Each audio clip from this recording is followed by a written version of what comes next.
Salut tout le monde, petit tutoriel aujourd'hui sur comment poser un parquet dit flottant, les parquets stratifiés comme celui-ci. Alors la première base, enfin du moins la première astuce, c'est avoir un super parquet. Il faut mettre le prix, éviter Exit, Leroy Merlin et compagnie. Allez plutôt acheter du Berry-Alloc, du Balterio, du Tarkett, ça c'est des bonnes marques. Vous ne serez pas embêté ni pour le poser, ni dans l'entretien. Et c'est peut être garanti une dizaine d'années. 20 ans, ils disent sur le paquet en ce qui concerne ce parquet traditionnel. Voilà ce qu'on va faire d'abord. Premièrement, il faut débarrasser les anciens sols. Ici, pas de chance, c'est des dalles à encoller. Donc il va falloir que j'enlève tout ça. On met pas de parquet au-dessus de ça, et encore moins au-dessus de la moquette. C'est interdit, c'est très dangereux en cas d'incendie. Donc ça va être enlevé. Alors ça, je me suis amusé, hein. L'idéal c'est d'avoir une machine, ça se louche et qui loue tout. Une machine pour enlever les dalles, autrement à la main, il existe des petites machines manuelles chez Bosch là, qui sont pas trop mal, mais avec une surface comme celle-ci, là il y a à peu près 10 mètres carrés, 12 mètres carrés, ça fait trop. Donc il vaut mieux louer la machine et arracher toutes ces vilaines dalles. Maintenant là, on va pouvoir passer un coup d'aspirateur, c'est très important. On passe l'aspirateur absolument partout, et ensuite on va poser donc un isolant, une mousse. Alors selon ce qu'on veut, il existe ces mousses là, qui sont des isolants, ils disent phoniques, mais enfin bon, pas vraiment. C'est vraiment pas terrible. Ou sinon, il existe ceux-là qui sont beaucoup mieux. Ça, c'est Berry-Alloc qui fait ça. Ça, ce sont des mousses isolantes, mais aussi contre l'humidité, avec ce revêtement là un peu aluminium. Par contre ça coûte très cher, hein. C'est environ 40 € le rouleau de 25 mètres carrés, alors que les mousses comme ça, 15 €, vous pouvez en trouver 20 mètres carrés, quoi, 25 mètres carrés. Alors ça c'est un exemple de démarrage. Moi j'ai démarré par la porte. Pour le passage de seuil, là vous voyez il y a la porte ici. Bon, j'ai enlevé la porte pour pas être embêté. Là il y a la porte, il faut imaginer le milieu de la porte ici, et donc c'est à peu près là où on coupe tout le long de notre parquet. Comme ça ici il y aura la barre de seuil entre les deux sols. Donc moi je pars dans le sens de la lumière. Là la lumière est juste en face, donc voilà, vous voyez, c'est parti par là.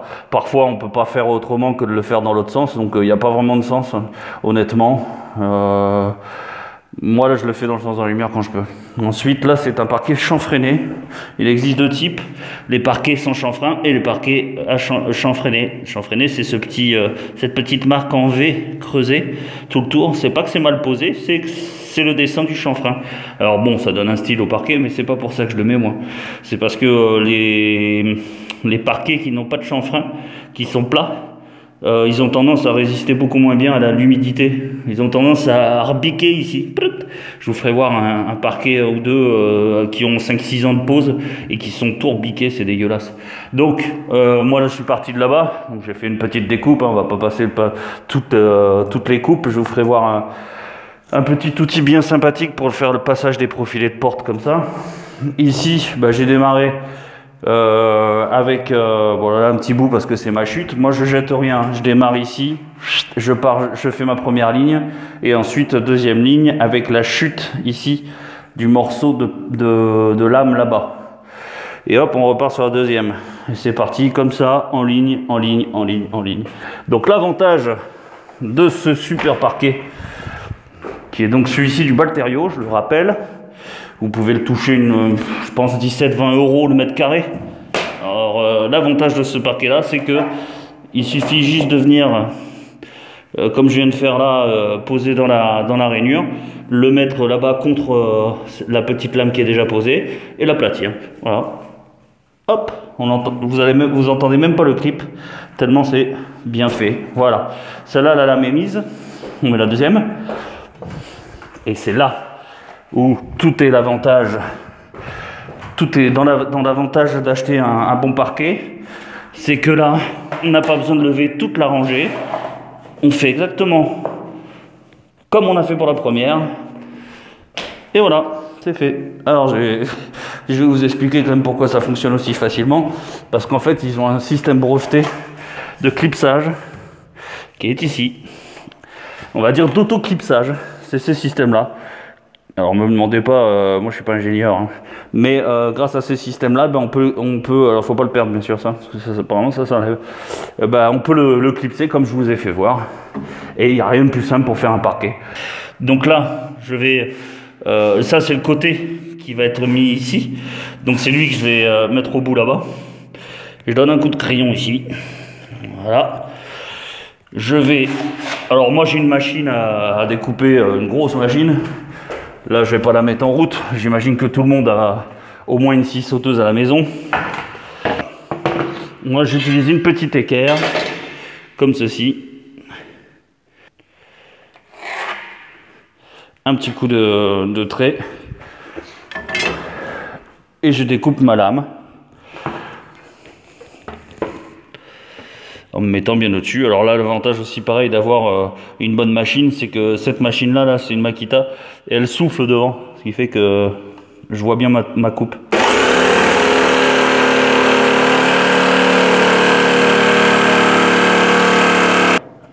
Comme ceci, hop, et j'appuie, hop, il est clipsé. Et bah, il va y avoir, il faut quand même aller au plus loin. Donc il va y avoir une petite découpe, comme vous pouvez le voir ici. Petite découpe plus profonde ici et un peu moins ici.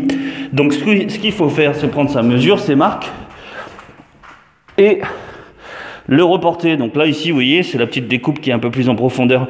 Et bien là, j'ai fait 2 traits. C'est-à-dire que je vais faire d'abord un premier trait ici, entièrement. Comme ça me permet de conserver celle-là qui va partir pour le redémarrage et pas avoir besoin de refaire une deuxième coupe. Et puis ensuite ici, une deuxième coupe ici. Je viens ici, je me mets dans la petite rainure d'abord en premier, tout le long, et j'aplatis. Hop, c'est fini. Là-bas, la coupe n'est pas trop dégueulasse, et c'est rentré. Et bien, on peut redémarrer de l'autre côté. Alors, l'avantage de ce système-là, c'est que, étant donné que là, j'arrive contre le mur, je ne pourrais pas me mettre dans ce sens-là pour poser le parquet. Et bien, grâce à ce système, je peux le poser dans les deux sens. Ce qui fait qu'effectivement, c'est beaucoup moins pénible. C'est-à-dire que là, je suis face au mur. Et c'est tout aussi simple de mettre le parquet que quand on est dans l'autre sens. Voilà. Alors là, je vais repartir ici et vous allez voir ici ce qu'on va faire pour cette petite partie-là à couper. La méthode la plus sûre, vous posez votre lame comme elle va être posée. Vous venez mesurer en enlevant 0,5 là-bas au bout du mur jusqu'au niveau du chanfrein, quoi, du début du chanfrein, c'est-à-dire là où est posé le mètre d'ailleurs. Donc ça fait à peu près 7,5. Là ici je reporte 7,5 comme ceci. Moi j'en reprends une deuxième au milieu en enlevant 0,5 à peu près là-bas au bout, et une dernière ici en bout. Hop, on enlève 0,5.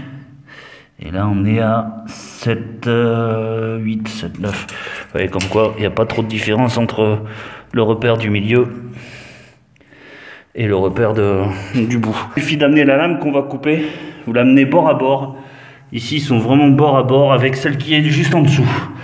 Vous prenez une lame, tout ce qu'il y a de plus normal, entière de préférence, sans faire bouger tout ce qui est en dessous. Vous venez vous caler là-bas contre le mur. Et en fait, en éposant le mur, elle redessine avec exactitude de ce côté-là les défauts du mur là-bas. Donc il suffit juste de tracer comme ça. Voilà. Ce petit bouton-là permet de faire avancer ou reculer la lame qui est devant. Donc si on la met dans ce sens-là, la coupe va être beaucoup plus grossière. Vous voyez, ça va pas être super net, il y a des éclats, mais par contre ça va être super rapide. Donc comme là-bas au bout, il va y avoir une plainte, ça va bien cacher tout ça, donc on peut se permettre de le faire rapide comme ça. Ça c'est un premier truc. Et deuxième truc, là, sur une planche assez longue, j'arrive à peu près à la moitié, donc il vous faut quand même un établi. J'arrête ici, je retourne ma lame, et je rattaque de ce côté. Comme ça là-bas, ça risque pas de péter, quoi. Vous voyez, un coup de lame jusqu'au milieu et un autre coup pour finir.